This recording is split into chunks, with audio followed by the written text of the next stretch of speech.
Hey, how's everybody? Some of you may know that I tried to do this earlier, but it didn't record it or something. So I'm gonna attempt to do it again and hope that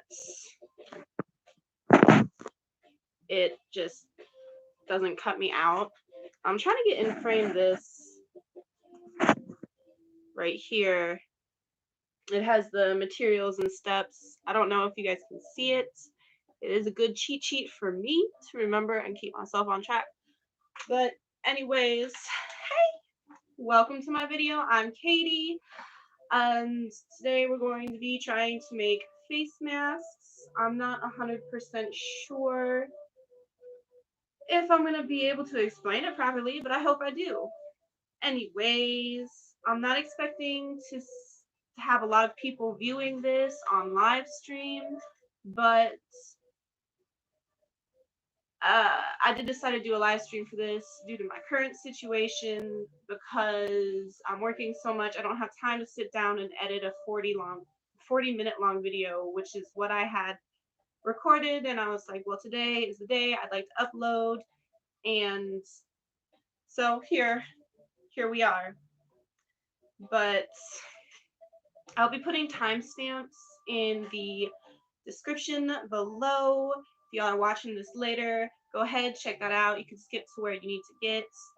And yeah, so I'm gonna go ahead and start with first my attempts of face masks, because I did kind of stray away from how they were folding it for certain reasons.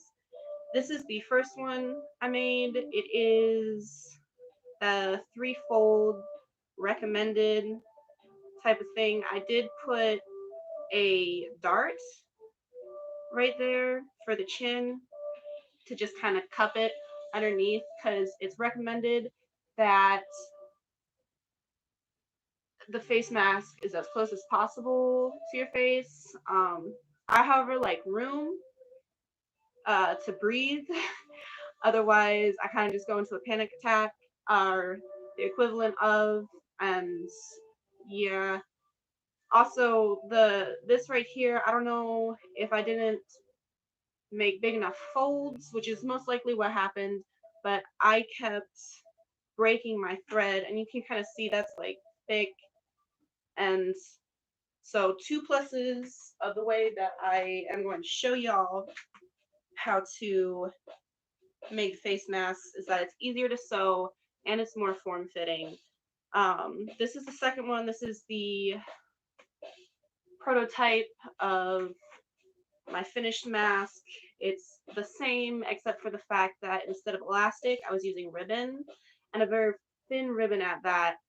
As you can tell, it did break, and I think that was probably because not only is it ribbon, and I didn't give it enough of an allowance to keep it strong, I went over it quite a few times, and it just kind of broke the ribbon apart. But learned that from my prototype number 2. This is the one I like to use for work. It has hairband elastics on the outside. It's just got like a 1 fold. I want to call it a mountain fold like in origami, but I know that's not exactly what it is. But as you see, when you pull from the middles, it just kind of folds out, and it gives you this nice cup for your nose right there. And when you go to put it on for your chin, you can just pull those out, and it'll give you a nice wide curve rather than the acute one for your nose. And as you can see, it does go on, and I mean, you can't tell from where you're at right now, you can't tell, but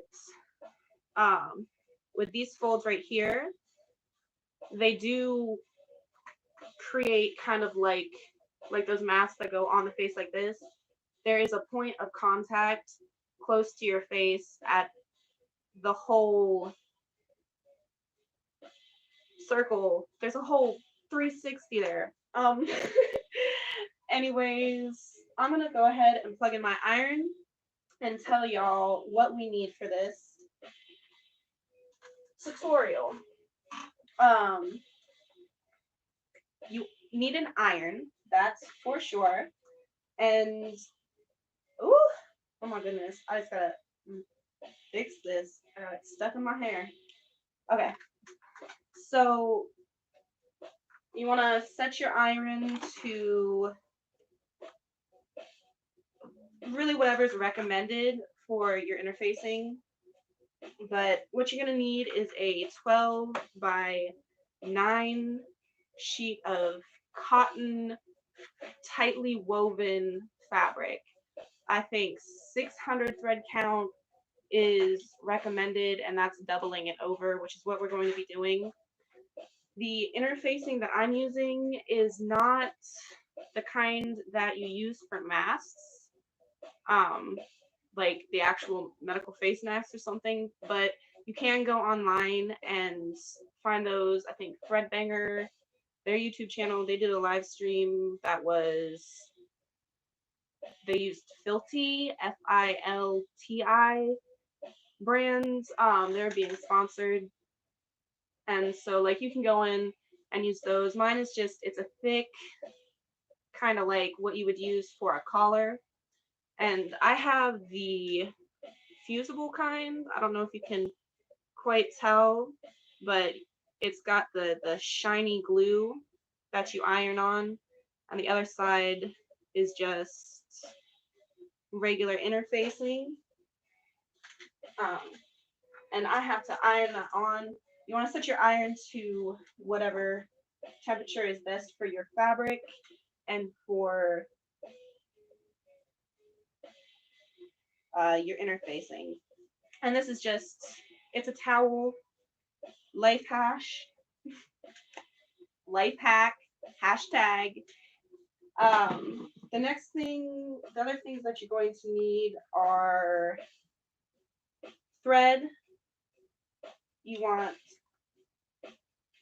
like 100% polyester thread, and that's going to be pretty strong thread because the folds that we're putting into these fabric, it's going to put a lot of tension onto the thread, and you really want something that's going to hold. I'm using an embroidery thread, and that seems to break the least, although I do still have it break on me from time to time. You also need straight pins, although I don't recommend that you put a lot of holes into your fabric. Like if you have non-fusible interfacing, I would pin around like the edges and then baste around the edges, just so you're not putting holes in the center of your fabric. That way you have maximum amount of protection. But straight pins, you're also going to need elastic. 7 inches for an adult size, long piece of elastic. You can also use hair bands, which is what I'm using. They're the Skunci time, 3 times as strong. They're kind of braided, and when you go to cut this in half, you just like take one of the pieces, right? And this whole piece is just one long elastic, and you can get 3 7-inch long pieces of elastic out of it. But you can also, if your Dollar Tree is stocked, you can go to the Dollar Tree and get like 100 for $1. It's just whatever you want to use. If you are using hair ties though, you are going to want to maybe cut 6.5 inches instead of 7 if you're going to be wearing the mask a lot. And that's because when you wear it a lot, just like a regular hairband, it's gonna stretch. Obviously I have a viewer. Hello. I hope you can hear me. I don't really know what I'm doing.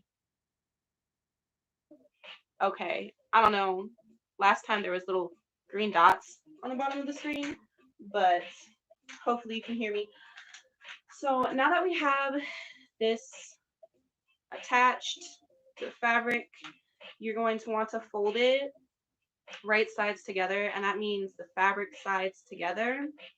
The section that you want to be showing at the ends when you're all done. And I'm just going to quickly press that in and unplug my iron because you don't want to burn the house down. Nope, not me. Okay. I realized a thing. I filmed this about an hour ago, but it didn't save, except for maybe 4 minutes, I guess. I don't know what happens. Well, I do. It cut out on me. Hopefully this isn't going to cut out on me. But that's a thing that happened.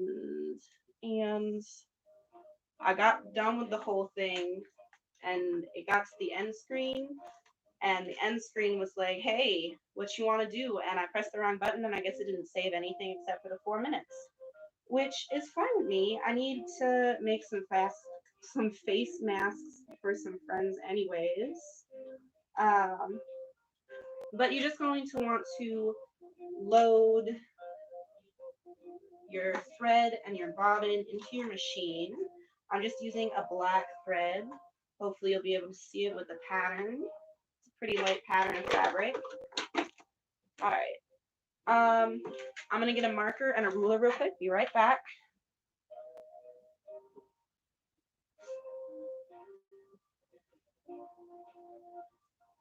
All right.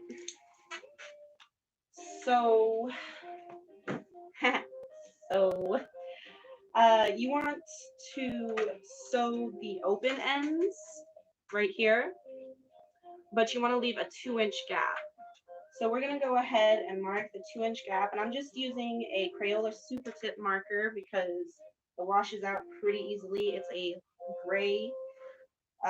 Any way that you want to mark it, you can mark it. You can use chalk, you can use soap if it's dark colored fabric. Bar soap is what I mean. But I just have that marked right there. And we're going to sew on the outsides, making sure to back stitch each piece. So back stitch here, there, and there. And I just have my machine set to a straight stitch, a 2 for stitch length, 3 tension, and my pressure is on 1. Now, when I'm sewing, I don't really give a lot of a seam allowance because it's a waste of time in my opinion. For most fabrics, you're going to cut it off anyways. So I don't. These face masks, as measured, fit most people pretty well. I've made quite a few for my work and quite a few for a neighbor too.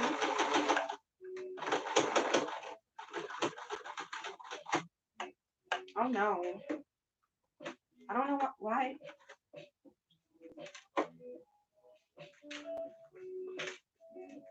Spoiler alert, this is an old machine that I had when I was a kid. And sometimes it just doesn't know how to sew. But I guess we'll just go with the flow and see if it works or not.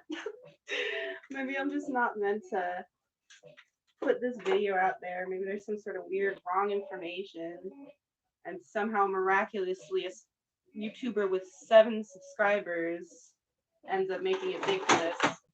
I broke my needle. Why is it doing that? Oh goodness. Okay, so I guess I could destruct one of the face masks I'm on my last universal needle too. 15-year-old needle pack, y'all. Haven't even had this needle in for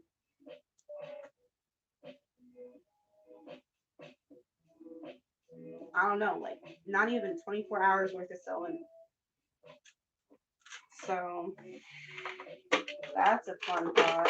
Okay, let's just make sure this goes all the way down without hitting anything. Gotta thread it back up.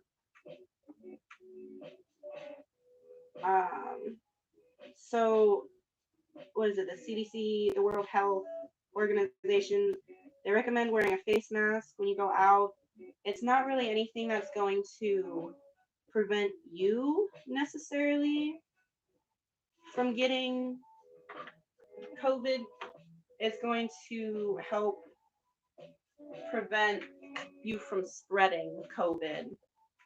And if you want to learn more about that, how to cook that, Anne Reedon is a YouTube channel. She did a video recently with a lot, I presume, a lot of research, which is usually what she tries to do. It's a pretty cool YouTube channel. Usually she cooks stuff, but she does debunk a lot of things. All right, try attempt number 3.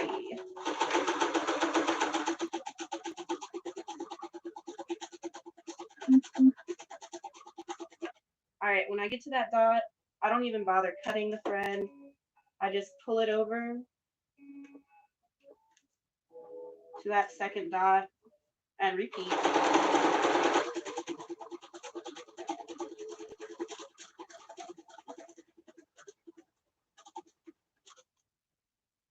All right, so now what you have looks like this.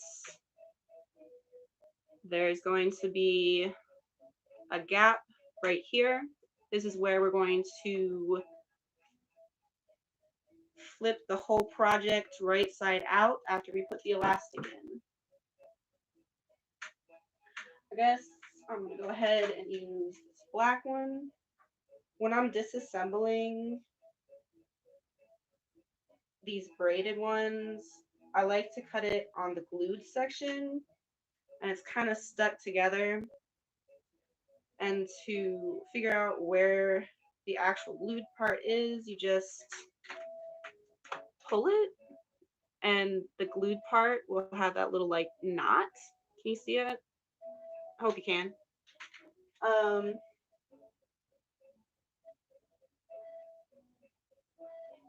And you just cut it, unravel it. Like I said, you can just use a regular hair tie, regular sized hair tie, cut it in half. I think that measures 7 inches. A lot of people are using them. I'm sure it's 100% fine. You too can make prototypes, and if you find that it doesn't quite fit your face, you can lengthen the fabric. So instead of the 9 inches, you can use 9.5, 10 inches by 12 instead. And so what I'm doing is I'm just taking the ends of these, and folding it into 3, right? And that's where I'm going to cut. This conveniently measures about 7 inches.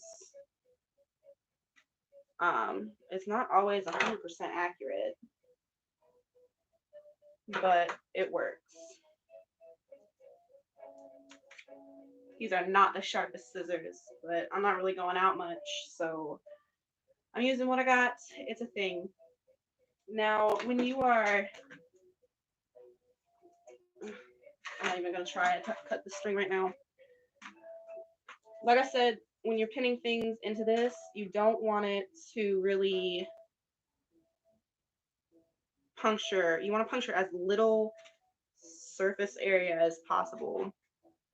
But we're going to be placing the elastic on the in-between inside of this fabric tube, like right here. So making sure it's in between the fabric and not the fabric and interfacing, because that happens to me sometimes. Oops. You're just gonna push it all the way to the corner and secure it into place, just outside of your seam allowance. So mine is, I don't know, 1/4 inch maybe. Oh, but I'm gonna do it on this side because I like to start sewing elastic on from the already sewn parts. That way it has more of a grip right here. More on that later. But you're just going to put it through as close to the elastic as you can, and then push it right back out the other end, and pushing that all the way through. And you're going to do that with the remaining 3 corners.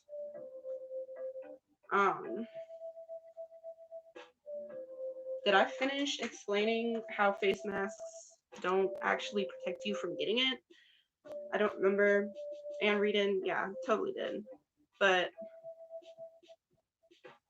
I believe it does help a little bit, because it at least reminds you, hey, don't touch your face. You got a thing there to help you not touch your face to not get sick. But it's not going to block any incoming virus or bacteria. And what else? I don't know. Maybe I'm speechless now.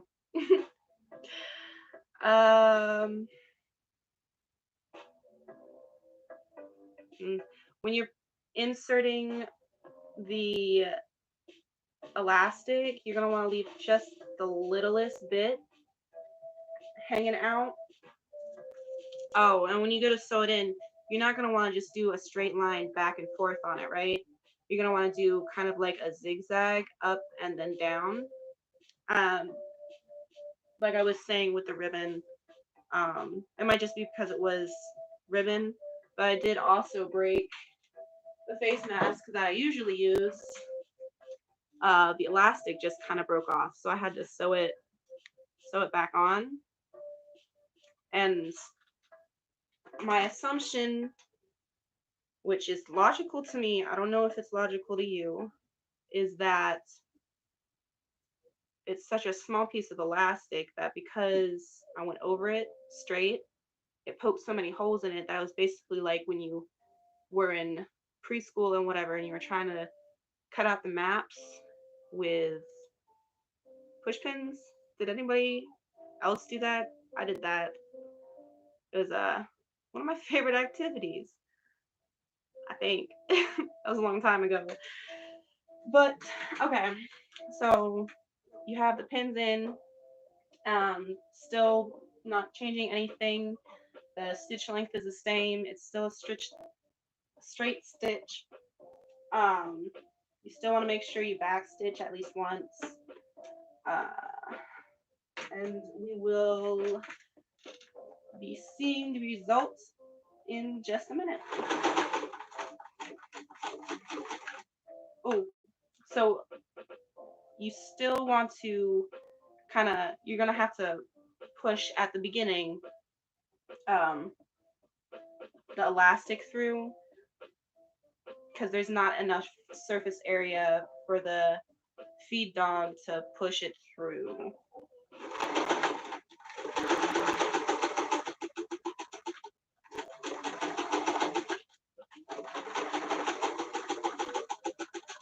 Oh, I'm getting caught on something.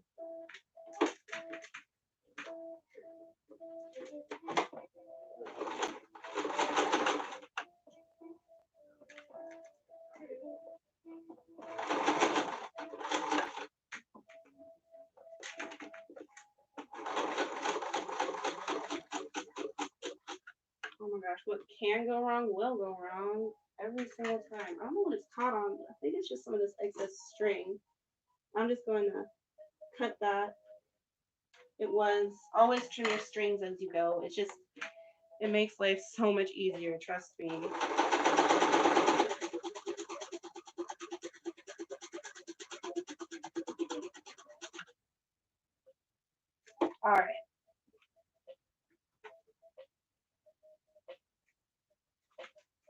I'm not going to practice what I preached. Like I said, my scissors are dull.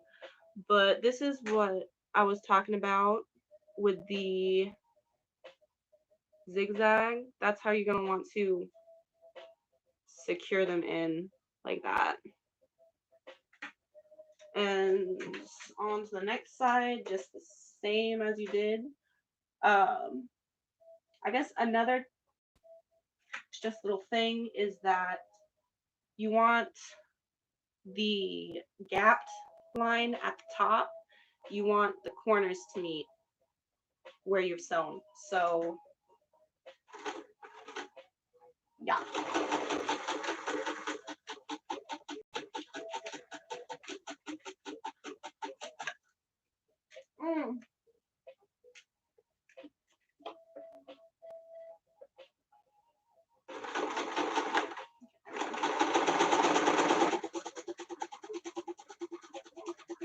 I guess maybe my pressure on my foot could be at a 0. That might help the sticking. But not again. This happened like 10 times the first time I tried to video this. That's why these pins are there, trying to keep it up. But I don't know. Maybe it's not meant to be. Maybe y'all have already read all of it. Maybe you can't even see it. Maybe it splits. I'll put it all in the description below. So you have both sides trimmed, well, not trimmed, but zigzagged in there. You are going to want to go in and trim off the corners as close to the thread, the sewn part, as possible where you can. On the bottom parts, it's a little bit okay if you don't. You can do a little angled cut if you want. This is just going to create a sharper edge, but I mean, maybe you want it to have a curved edge. It's a cosmetic thing that I just do. So when you're going to flip it out, which we are now going to flip it right side out, you're going to go in through the middle. I usually stick 2 fingers in and then go into a corner and push that in between the fingers, right? And I pull it out that way as far as it'll go. And then I go in again to the other opposite corner and pull the whole bottom part out if you can. Sometimes it's easier said than done. And then I just push the other corners out. Can y'all hear this music? I just kind of did a royalty-free search on Google Audio Library and downloaded some things that I thought was cute. This reminds me of Austin Powers though, and I don't know if I want to listen to it, but maybe y'all are enjoying it, so I won't change it. So you got it all turned out. You can just give these a quick little tug, just pull the whole corner out, and we're going to press it with the iron to just give it a nice clean finished edge,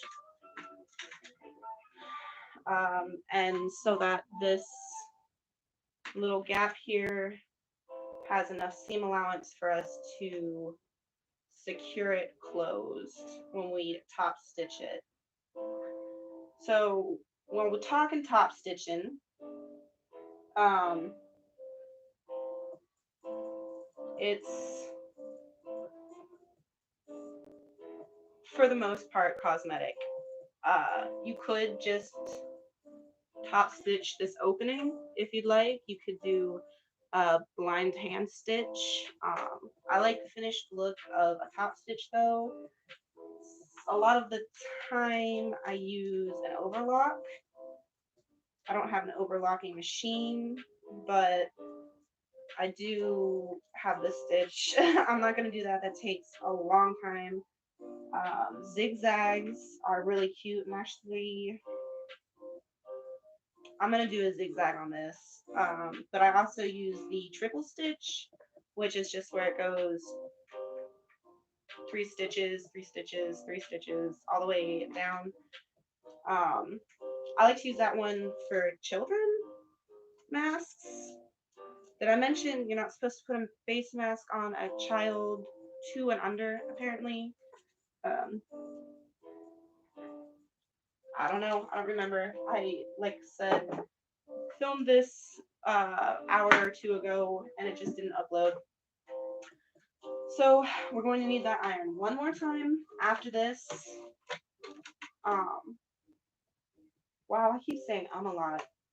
Okay, so I am putting it on a zigzag, like the medium zigzag, and you want to make this as close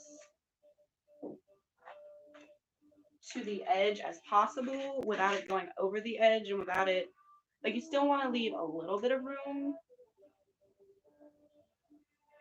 cosmetically, I guess. I don't know. That's just how I always see it. You know, it's like a centimeter from the edge, but I usually just line my fabric up with the opening of the foot. So like right there. I hope that made sense. Oh my gosh. And I have it set for a 2.5 stitch length. You might have to pull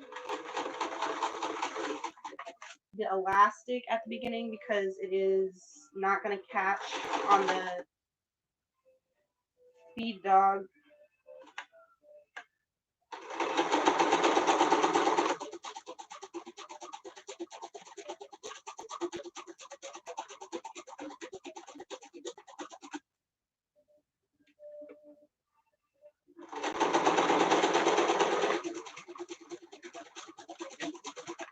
And always finishing off the the stitch with a back stitch. So this is what we have here. I usually use the opening side for the bottom because it's got a little divot in it when I make them usually. That's just a technical glitch on my part. If glitch is the word. I don't think it is. But I don't care.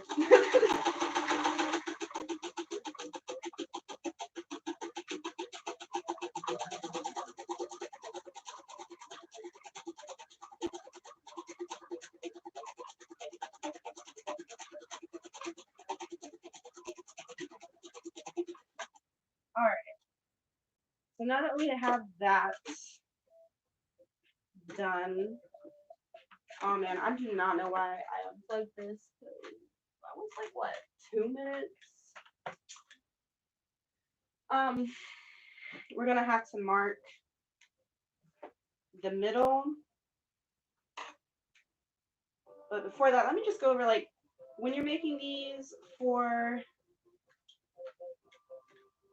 a family or for a group of people who are together, personally, I like to make them all different. So it might have the same fabric and the same elastic and the same color thread, but instead of a zigzag, one's going to have a straight stitch, or one's going to have 2 lines of straight stitches, or it's going to have an overlock. And you can really get some variety in that, or you can use the same stitch color, the same thread color, the same stitch, the same fabric, but different color elastics.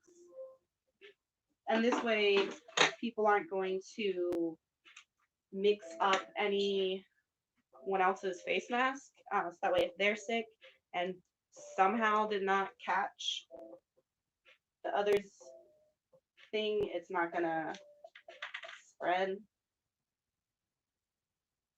So what I'm doing is I'm marking halfway in the middle of both of these, right? And then we're gonna go 3/4 of an inch out from the middle.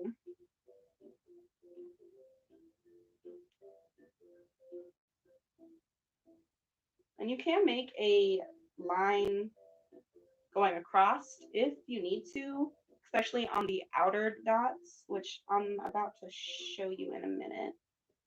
But it's not necessarily necessary.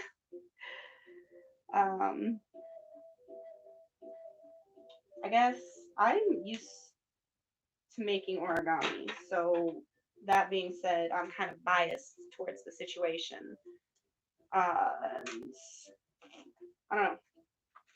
So if you can see, we have a dot in the middle and 2 dots, 3/4 from the center dot on each side of an inch. And what you're going to do is on the dots corresponding side from the middle, you're just going to fold it. Right? You fold it, and then where the middle line is, you're just going to pinch it and fold it back over. Right? So you have that. And you're going to do that to both sides.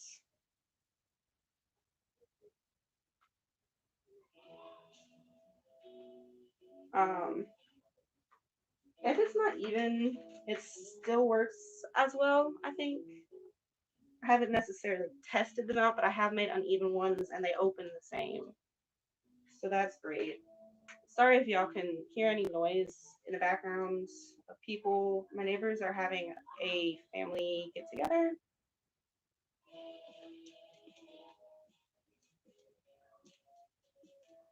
We're not really under a lockdown technically or anything. I just have an autoimmune disease, so I'm not gonna go say hey or anything.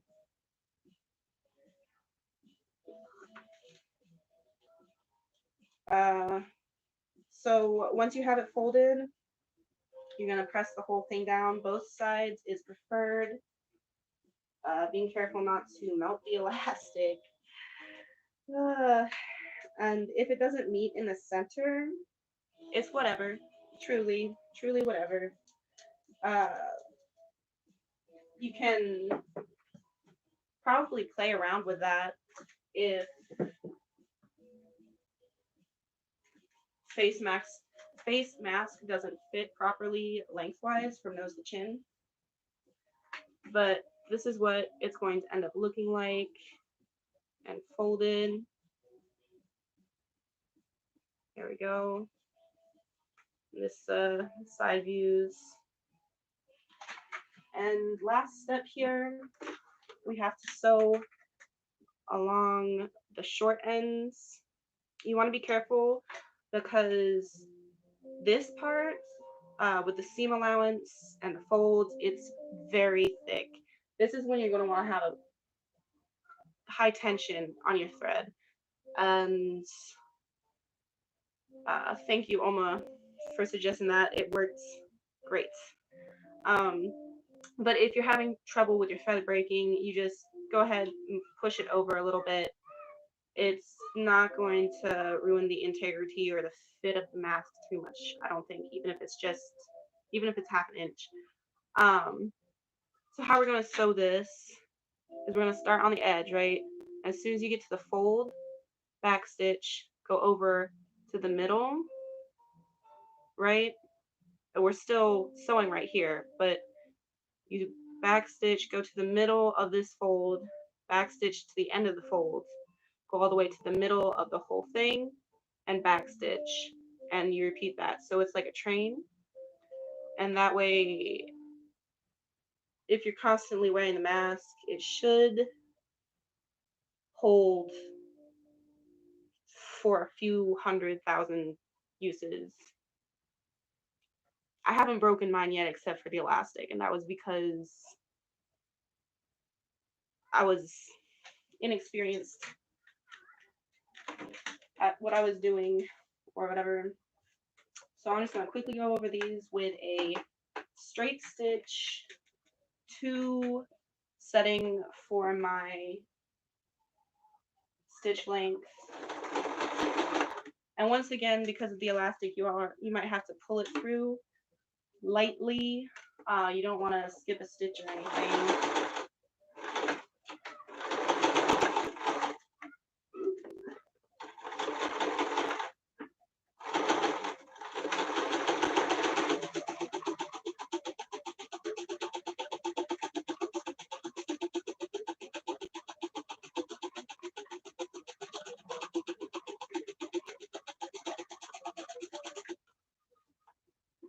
And there we go. Looks like just a regular straight stitch. You get a little bit closer, if it focuses, you can kind of see where it's back stitched, but for the most part, it just looks like a straight line. My earlier ones did not look like a straight line at all, but like I said, I was inexperienced with it, and it took me quite a while, probably like 2 hours to do the first one that I used for work.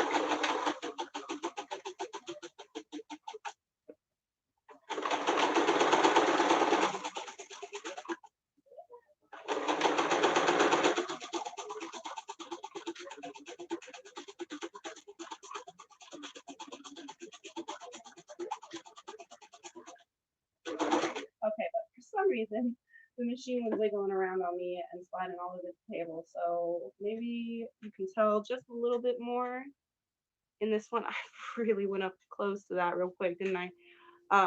So you can see like right here how it's kind of zigzagged back and forth. Oh, that is a crooked line too. It doesn't matter too much, supposedly. I'm not a scientist.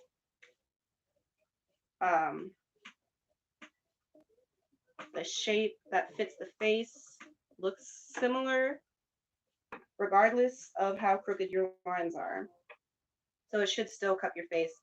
The good thing about these is it is like a sewn homemade fabric version of the ones that cup your face like this, where there is room, you can breathe a little bit. It's not as good as those. Words, right? Am I right? It's not as good as those. It's still gonna have a little bit underneath the chin, and in a gap between the nose, but it's still gonna be, like I said, it's still got that thing.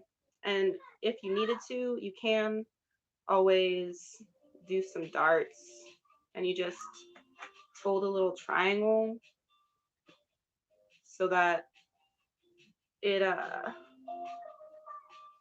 does that.